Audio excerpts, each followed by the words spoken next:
Welcome back to another NCUT movie reviews. This is our top 10 list. It better late than never. I mean, it's 2025, but you deserve the top 10 list because ours is the best out of everyone else's.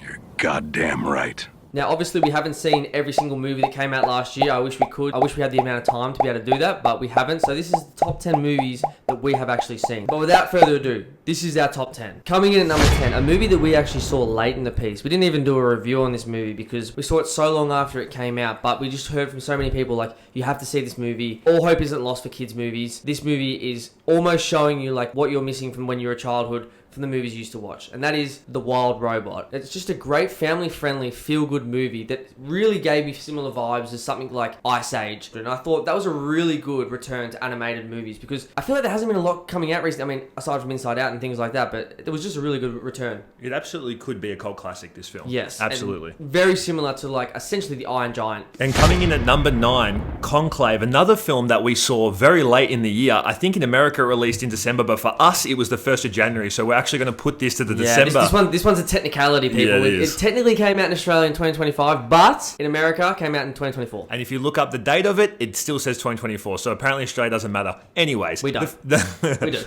A movie about a conclave full of conspiracies in which cardinals that are now going to take over and try to be the new pope. They obviously have to vote who the new person is, and there is a complete up and down, a mystery. There's an ambience to the entire film, and this is once again another great film that made our top 10 list purely because of Ralph Fiennes. How incredible the man's acting was, how incredible the cinematography was. Everything in this film almost is a 10 out of 10, but there was just 8 movies better than it though. And coming in at number 8, we have a movie that everybody had so much anticipation for. We all knew what was going to happen in this movie. We knew that it was going to be full of cliches. We knew it was going to be full of cameos, but we didn't care because we had two lovable characters that we have been wanting to see side by side on the screen for so long. Are they in a gay relationship in real life?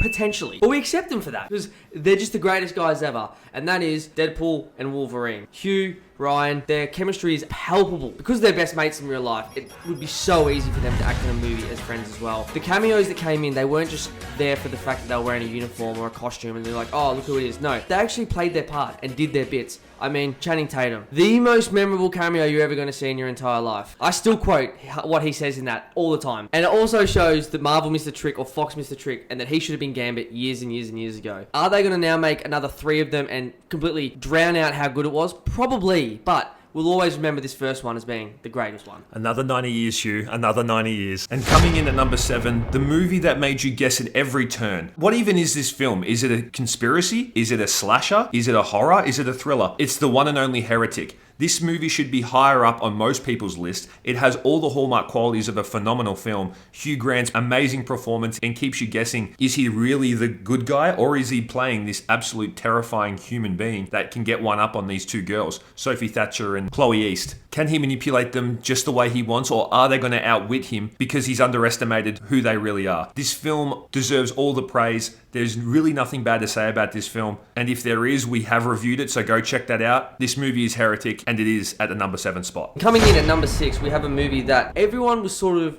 anticipating, but also very weary of. Look, this series and this franchise is well renowned. It's loved. The main actress, Whipwee, what a queen she is. And the anticipation for this movie was ripe. It also came with a little bit of trepidation because this could have gone one of 2 ways. It's either going to be great or it was going to be shit. In the build up to this film coming out, that it was taking on more of a horror film aspect because the xenomorphs are goddamn scary. They're a perfect antagonist to create a horror aspect like. And of course, we're talking about the movie Alien Romulus. Full of anticipation, this movie. I think it really lived up to the hype of the original Aliens. I thought it created sort of its own narrative as well as paying homage to the originals and then also paving a way for potentially a new set of Alien movies to come out, not just relying on the fact of Sigourney Weaver or Ripley. And of course, what do we love more than anything in Alien movies but a new alien or a new type of xenomorph being introduced? We got that in this movie and I think that was great. So number 6 on our list, Alien Romulus. Coming in at number 5, one of the films that potentially could have taken the number 1 spot. For most reviewers, it might have. For us,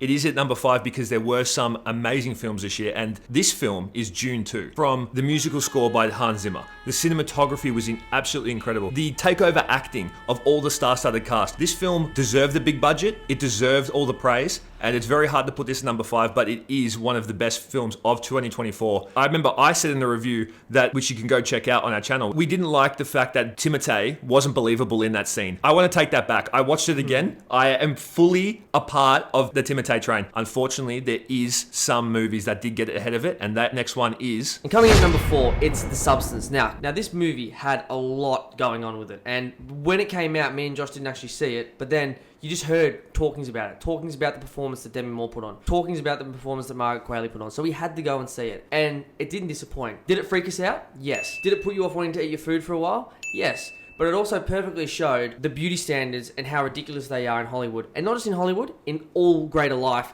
for especially older women. The underlying tones of the movie really hit people in a way that left them thinking to themselves, that's a great movie. Go see it and experience it for yourself. I thought definitely had to be in our top 10. Comes in at number 4 and is well deserved. Now, before we mention the top 3, because they are the biggest films of the year in our opinion, some special mentions, one being Blink Twice. We didn't review it, however, we have watched it. Directed by Zoe Kravitz. Incredible direction, an interesting concept to a film, and especially in a prevalent time where this might be happening, and a big occurrence did happen from it. And I think that that's why this film was done so well. Obviously, the amazing acting by Channing Tatum, the crazy mystery surrounding this film. Anything that is on a knife's edge is a good film to me, and I do love conspiracy films. I do love the films that make you think, and this was one of them that did. And also making Channing Tatum a bad guy. Like, he's Finally. the kind of guy that in the movie you see, he's always the good guy, or he's always the laughable guy, or he's whatever. No, in this movie, he's the creepy bad guy. I love that. And another special mention. We thought this movie came out in 2024, and I believe in Australia we saw it in 2024. It must have come out very late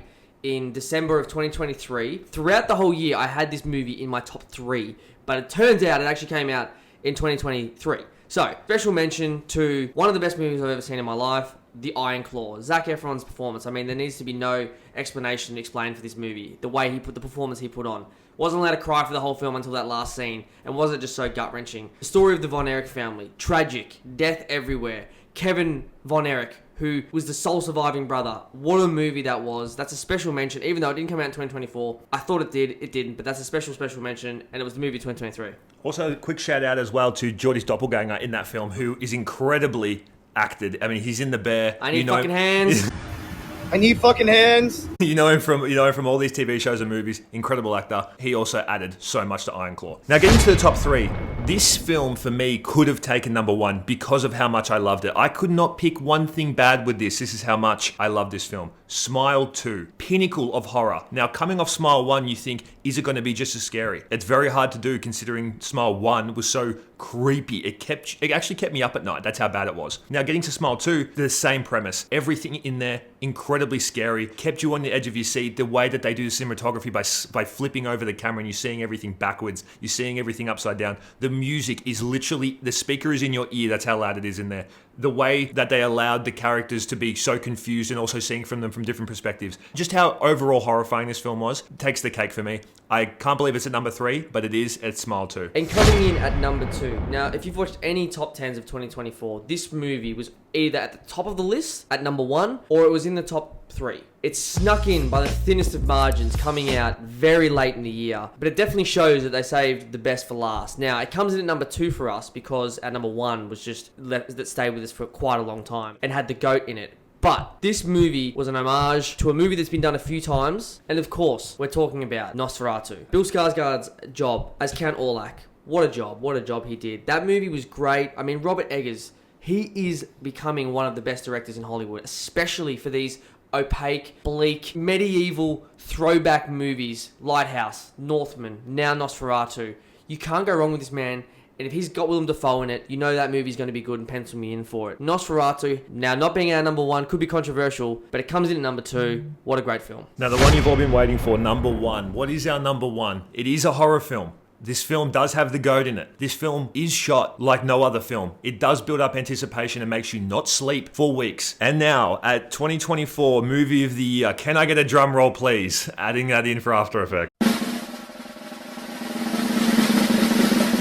Longlegs, movie of NCUT's 2024 year. How can we not put this at number 1? Especially when you have the goat of all goats. We have him framed up here in our studio. Yes, we are in a studio. Yes, we are in a studio. That is Nicolas Cage. The way he was able to perform and the way he was able to change his whole physicality for this movie was uncanny. It was the only movie where I genuinely got intimidated and scared, and I never get intimidated and scared of scary movies. I loved every single moment of this film. It is our number one at NCUT. Look, I didn't want to put this movie at number one, but I was scared that if I didn't, Nicolas Cage's character was going to end up in my bedroom, haunt me, and fucking make me scared. I left that cinema, and I thought to myself, I'm not going to sleep for the next few days, because all I could see in my head was his face, and all I could feel was the 480 hertz that movie was running at to get my heart rate beating through my chest. Nicolas Cage, we love him so much. You just know whatever role he's in, it's going to be different. He's going to go all out for it.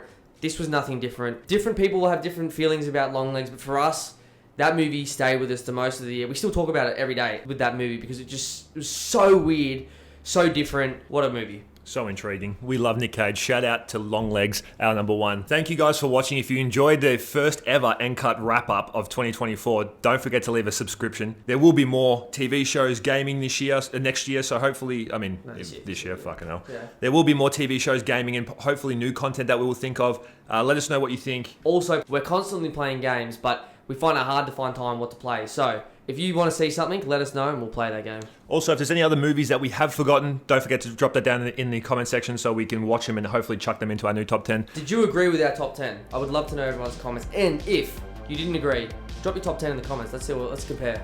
Anyway, guys, been another NCUT wrap-up review. Peace, we out. Peace. And cut.